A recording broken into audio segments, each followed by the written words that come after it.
नमस्कार बच्चों। आज जो है हम लोग 10वीं कक्षा के शेमुशी पुस्तक के पहले पाठ सूची पर्यावरण के बारे में पढ़ेंगे। सूची पर्यावरण का अर्थ होता है बेटा कि पर्यावरण शुद्ध, पर्यावरण पवित्र। जैसा कि आप इस समय खुद देख रहे हो, इसमें वैश्विक महामारी के रूप में कोरोना हर जगह फैला हुआ है। तो एक कोरोना हम लोगों को मैसेज भी दे रहा है, एक सकारात्मक मैसेज भी दे रहा है कि हम क्यों न पहले जो हमारी स्थिति थी उसकी तरफ हम लोग बढ़ें, प्रकृति की ओर लौटें। आप देख भी रहे हैं टीवी टेलीविजन वगैरह के माध्यम से कि आज जो है जहाँ पे पहले होता था कि इंसान चिड़ियाघरों में जानवरों को देखने के लिए जाता था, आज ठीक उसका उल्टा हो रहा है कि जानवर खुद जो है आज आपकी सड़कों पर घूमते हुए मिल रहे हैं और वो जो है इंसान पिंजड़ों में कैद है और इंसान पिंजड़ों में कैद होकर उनको देखने की कोशिश कर रहा है। और बहुत अच्छे मनोरंजक दृश्य आ रहे हैं। कई सारी जो नदियां हैं इस समय जो इतने बड़े बड़े अभियान चलाएंगे वो शुद्ध नहीं हो पाई, लेकिन आज इस समय इस वैश्विक महामारी के कारण वो नदियां शुद्ध हो रही हैं। आप उसमें तरह तरह के जीव जंतु जो कभी दिखाई नहीं देते थे, आज वो जीव जंतु दिखाई दे रहे हैं। कई सारी झील हैं, झीलों की स्थिति ऐसी हो गई कि उसमें यदि आप देखो तो उसकी तलहटी दिख रही है। कई जगह पे इस तरह से परिवर्तन आए हैं, नए नए वृक्ष दिखाई दे रहे हैं, नए नए पक्षी आपको दिखाई दे रहे हैं। जहाँ पे पक्षी कुछ संख्या में वहां पे पहुंचते थे अपने समय के हिसाब से, आज स्थिति आप देख रहे हो कि वहां पे हजारों लाखों की संख्या में पक्षी पहुंच रहे हैं। तो जो ये वैश्विक महामारी है यह भी हमें कुछ जो है सीखने के लिए दे रही है कि क्यों ना हम अपनी प्राचीन सभ्यता और संस्कृति की तरफ लौटें। और हमारे लिए तो सबसे अच्छी चीज थी कि पर्यावरण हमारे लिए हमेशा से पूजनीय रहा है। हमारे जो हमारी जो मान्यताएं हैं, तो हम पहले से ही पर्वतों को, नदियों को, पक्षियों को, जानवरों को, सबको पूजते आ रहे हैं। अब पूजने का मतलब बस ये नहीं है कि उनकी पूजा करना, आराधना करना। आप देखिए कि उसको यदि ईश्वरीय शक्ति के रूप में यदि प्रतिपादित किया जा रहा है, तो वो उसका सबसे बड़ा कारण क्या है कि यदि आप नदियों की पूजा कर रहे हो तो नदियों में आप कचरा नहीं डालोगे, वृक्षों की पूजा कर रहे हो तो वृक्षों को आप काटोगे नहीं, पहाड़ों की पूजा कर रहे हो तो पहाड़ों पे आप गंदगी नहीं डालोगे, समुद्र की पूजा कर रहे हो तो आप समुद्रों को गंदा नहीं करोगे। तो हमारा जो कल्चर था, हम इससे अब दूर होते चले गए हैं। हमने नदियों को गंदा करना शुरू कर दिया, वृक्षों को काटना शुरू कर दिया, पहाड़ों को गंदा करना शुरू किया, जिसकी वजह से आप इस समय देख रहे हो कि इतनी भयंकर महामारी हमारे सामने आकर खड़ी हुई है। तो आगे ऐसी कोई स्थिति खराब ना हो, उसी से संबंधित हमारा ये पहला चैप्टर आपका है सूची पर्यावरण वर्णम, जिसके बारे में हम आज जो है पढ़ेंगे। सबसे पहले पहला श्लोक हम देखते हैं।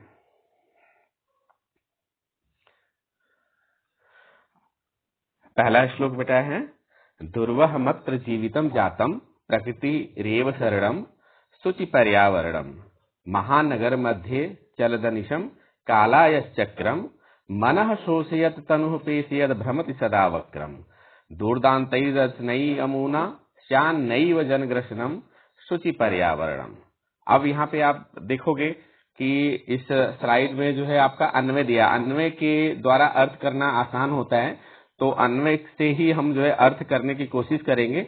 और आप देखेंगे कि यहाँ पे जो एक शब्द आया हुआ है दुर्वहम अत्र, दुर्वहम अत्र, तो ये दो शब्दों से मिलकर बना है, दुर्वहम प्लस अत्र। अन्वय में आप देखोगे वही चीज, तो अत्र जीवितम दुर्वहम, तो दुर्वहम और अत्र ये दोनों मिलकर दुर्वहम अत्र बना है।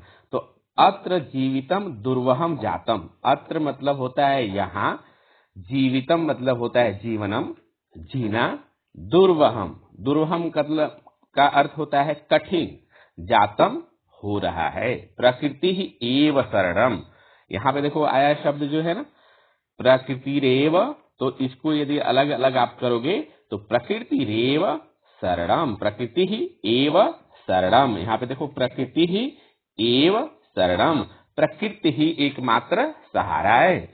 अत्र जीवितम दुर्वहम जातम, यहाँ जीना कठिन हो गया है, इसलिए प्रकृति ही एव शरणम, केवल और केवल प्रकृति ही सहारा है। तो जब प्रकृति ही सहारा है तो क्या होना चाहिए?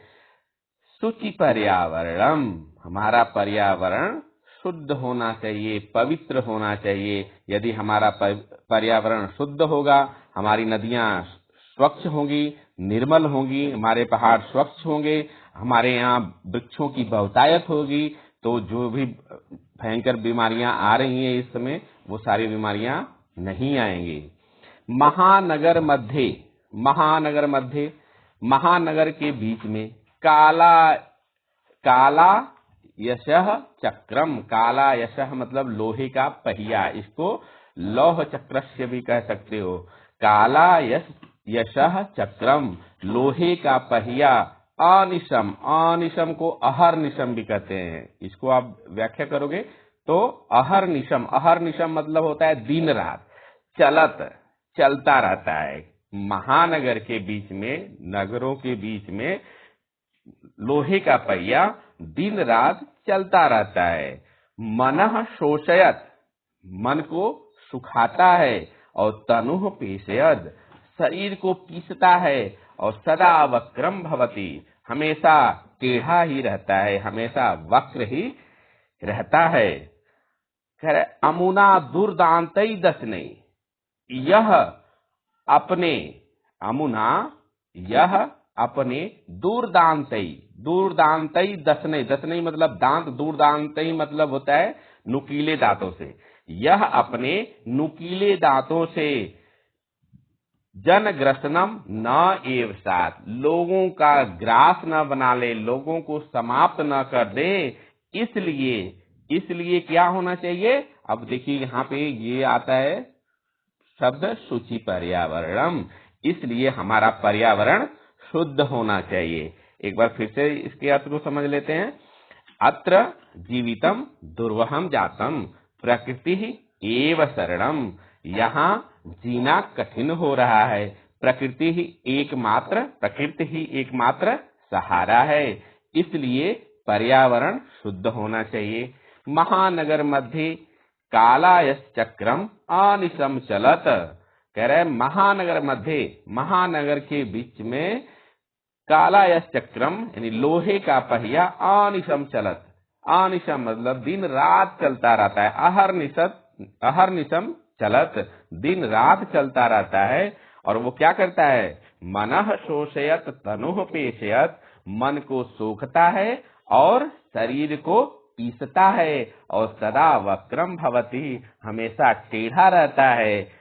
अमुना दुर्दांतई दशनई, यह अपने दुर्दांत नुकीले दांतों से, दशनई मतलब दांतों से, जनग्रसनम न एव स्यात्, लोगों का ग्रास न बना ले, लोगों को नष्ट न कर दे, इसलिए शुचि पर्यावरणम, पर्यावरण शुद्ध होना चाहिए। तो बेटा अगले श्लोक को देखते हैं, सेकंड श्लोक को।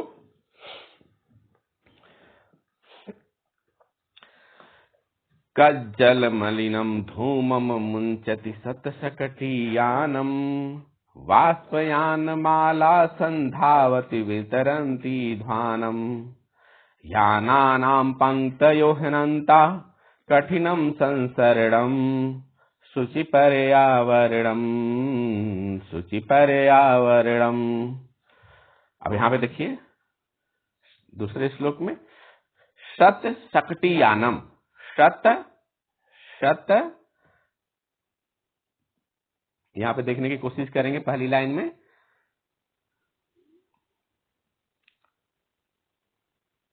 शत शकटीयानम, शत मतलब 100, शकटीयानम सैकड़ों यान, जो आपके गाड़ी मोटर होते हैं उनके लिए कह रहा है कि शत शकटीयानम कंजन मलिनम धूमम मुंचित, सैकड़ों यान, सैकड़ों मोटर गाड़ियां, कज्जन काजल के समान, मलिनम धूमम मुंचति मलिन धुएं को मुंचित करती हैं, यानी उसे छोड़ती हैं। शत शकटीयानम सैकड़ों मोटर गाड़ियां काजल के समान मलिन धुएं को छोड़ती हैं। वाष्पयान माला, वाष्पयान माला यहाँ पे कहा जा रहा है रेलगाड़ी को, वाष्पयान माला ध्वानम वितरंती, ध्वानम वितरंती मतलब आवाज करती हुई, चिल्लाती हुई, संधावती, दौड़ रही है। वाष्पयान माला यानी रेलगाड़ी ध्वानम वितरंती आवाज करती हुई दौड़ रही है। और याना नाम पंक्तया अनंता, यानों की पंक्तियां अनंत हैं। यानों की जो पंक्तियां हैं वह अनंत हैं, उसकी कोई सीमा नहीं है। बड़ी बड़ी लाइनें आज आपको देखने को मिल रही होगी। इस समय तो थोड़ी कम है, जैसे ही आपका लॉकडाउन खत्म होगा तो बहुत सारी आपको देखेंगे रोड पर जाम। आप जो है वहां से नोएडा से दिल्ली तक दिखाई देता है, तो आपका जो है गुड़ग्राम से दिल्ली तक का दिखाई देता है। तो यह हम आप देखते रहते हैं। तो उसी को कह रहा है कि याना नाम पंक्तयः अनंता, यानों की अनंत पंक्तियां ही हैं। और कह रहा है ही संसरणम कठिनम, इसलिए चलना कठिन है। यानी यानों की पंक्तियां लगी हुई हैं, यानों की पंक्तियां हैं, जाम लगा हुआ है, इसलिए उसमें चलना कठिन है। और जब चलना कठिन होता है तो फिर क्या होना चाहिए? शुचि पर्यावरणम, पर्यावरण हमारा शुद्ध होना चाहिए। एक बार फिर देख लीजिए, सत्य सकटियानम कंजन मलिनम धूमम मुंचित, सैकड़ों मोटर गाड़ियां धुआं, मलिन धुएं को मुंचित करती हुई, छोड़ती हुई रोड पर दौड़ रही हैं, चल रही हैं। और वाष्पयान माला ध्वानम वितरंती, वाष्पयान माला मतलब रेलगाड़ी ध्वान यानी आवाज करती हुई, संधावती दौड़ रही है। याना नाम पंक्तयः अनंताः, यानों की अनंत पंक्तियां हैं जिसकी कोई सीमा ही नहीं है, इसलिए संसरणम कठिनम, चलना कठिन है। नेक्स्ट श्लोक पे चलते हैं बेटा, तीसरे श्लोक पे।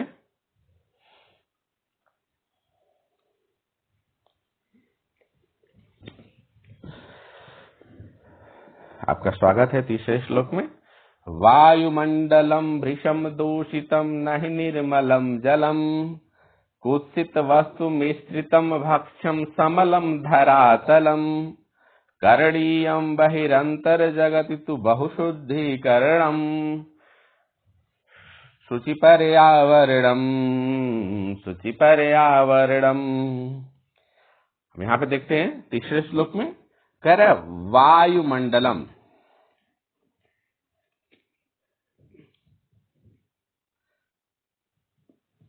वायुमंडलम भृशम दूषितम।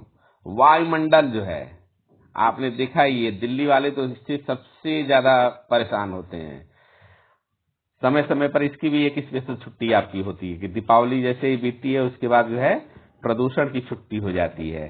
तो वायुमंडलम भीषम दूषितम, वायुमंडल अत्यधिक दूषित हो गया है, यानी उसमें अब सांस लेना भी हमारे लिए कठिन हो गया है। तो वायुमंडलम भीषम दूषितम, बहुत ज्यादा दूषित, गंदा हो चुका है। निर्मलम जलम ही न अस्ति, और निर्मल जल भी नहीं है। यमुना का पानी हम लोग पीते हैं, और यमुना का पानी कैसा है आप सबको पता है। अगर जो शुद्ध करके आपके घरों में न आए, कह दिया जाए वहां पे जाके एक डुबकी लगा लो, कोई नहीं लगाएगा। लेकिन मजबूरी है दिल्ली वालों की, और वो उस जल को पी रहे हैं। तो कह रहा है वायुमंडलम वृषम दूषितम, यह हमारे लिए तो कहने की, समझाने की जरूरत ही नहीं है, हम लोग रोज भुक्तभोगी हैं इसके। वायुमंडलम भीषम दूषितम, और इस महामारी में आप देखेंगे तो इस समय वायुमंडल बिल्कुल शुद्ध है। आप सुबह अपने घर से बाहर देखिए, सूर्योदय जब होता है तो बिल्कुल लाल, लोग जाते हैं कन्याकुमारी देखने के लिए, जो है सनराइज और सनसेट देखने के लिए। उससे अच्छा तो आपको दिल्ली में ही इस समय देख रहे हैं। अपने घर से पूरब तरफ देखिए, अच्छा गोला आपको रेड कलर का आपका गोला सूर्य का दिखाई देगा। चांद तारे रात को अब दिखाई दे रहे हैं। जब प्रदूषण था तो आपको ऊपर कुछ दिखाई ही नहीं दे रहा था। तो वायुमंडलम भीषम दूषितम, वायुमंडल अत्यंत दूषित है। निर्मलम जलम ही न अस्ति, निर्मल जल नहीं है। कुत्सित वस्तु मिश्रितम भक्ष्यम, करा कि जो हम लोग भोजन कर रहे हैं वह कई तरह से मिलावटी है, कई तरह से मिलाया हुआ है, वह शुद्ध नहीं है। समलम धरातरम, और धरती भी क्या है?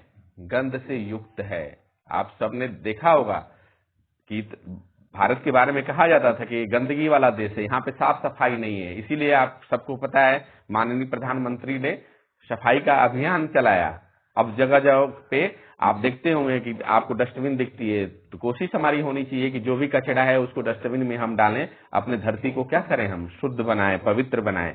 तो उसी को बता रहा है यहाँ पे कवि, कह रहा कुत्सित कुत्सित वस्तु मिश्रितम भक्षम। कुत्सित बुरी वस्तुएं यानी जो मिलावटी वस्तुएं, उसको हम क्या कर रहे हैं, उसका हम भक्षण कर रहे हैं, उसको हम अपने आहार के रूप में ग्रहण कर रहे हैं।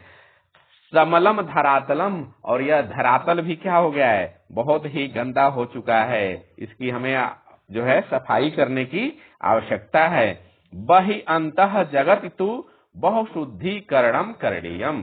कह रहा है बहि बाहर से, अंतः अंदर से, जगती जगत का, इस संसार का बाहर और अंदर से तू बहुशुद्धिकरणम करणीयम, बहुत प्रकार से हमें शुद्धिकरण करना पड़ेगा, नहीं तो कुछ भी कल्याण होने वाला नहीं है। उसका अंदर से भी शुद्धिकरण करना पड़ेगा, उसका बाहर से भी शुद्धिकरण करना पड़ेगा। तो बाहर और अंदर से बहुत कुछ इस समय आप देखेंगे कि शुद्धिकरण हो रहा है। जब ये शुद्धिकरण हो जा रहा है तो हमारा ये दायित्व बनता है कि जैसे ही हम फिर वापस अपने दिनचर्या में वापस जब लौटे, तो हमें अपने पर्यावरण को, अपनी प्रकृति को उसी तरह से शुद्ध रखना पड़ेगा जिस तरह से इस समय आपको अपनी प्रकृति, आपका जो नेचर है वो दिखाई दे रहा है। एक बार फिर इसके अर्थ को समझ लें। कह रहा है वायुमंडलम भृशम दूषितम निर्मलम जलम ही न अस्ति। कह रहा है वायुमंडलम भृशम दूषितम, वायुमंडल अत्यधिक दूषित हो गया है। निर्मलम जलम ही न अस्ति, निर्मल जल भी नहीं है। कुत्सित वस्तु मिश्रितम, कुत्सित वस्तु यानी मिलावटी वस्तुओं का भक्षण हम लोग कर रहे हैं। समलम धरातलम, यह धरातल भी बहुत गंदी हो चुकी है।